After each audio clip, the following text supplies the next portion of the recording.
the shows give me a chance to reminisce, to go down memory lane. It's a bit like a verbal book, really, when you're speaking into the microphone, and you know that you're on air, and I come out with these little stories, you know, that are quite a surprise to me, and they definitely are a surprise to the listener.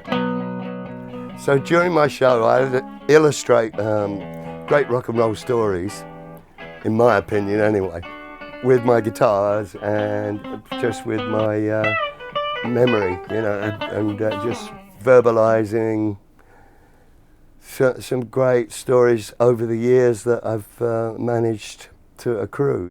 Well, I told stories like when I tried to see Elvis in the hospital just before he died, and I didn't have the guts to pull rank and say who I was.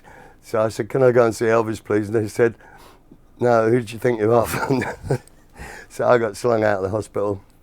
And I realised at the time he had Led Zeppelin up there, and he was swapping jewellery with them, you know. But if only I'd had the front, I could have had an audience with Elvis, but it didn't really matter.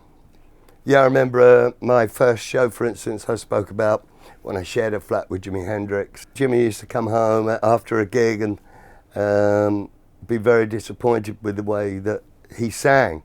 And I said, well, I don't think you should worry too much about that, you know, because I think you can play guitar all right, and your voice is quite adequate, Jimmy, don't worry about it.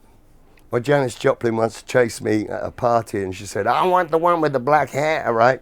So Big Brother and the holding company, they managed to help me get out of the bathroom window, because she was chasing me full of, you know, spots and all, and a bottle of Southern Comfort, and she wanted me by hook or by crook.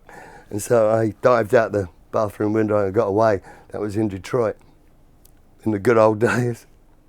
Well, we did a show for HBO, me, Fats Domino, Jerry Lee Lewis and Ray Charles, and we all went back to Fats's house in New Orleans, and we were in his garden, and he had a big tin of gumbo, a great big tub of it, you know, with all chicken legs and everything sticking out of it, and he'd feed the neighbourhood his gumbo. And just little insights that you wouldn't normally get.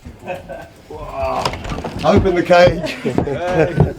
Well done. Well done.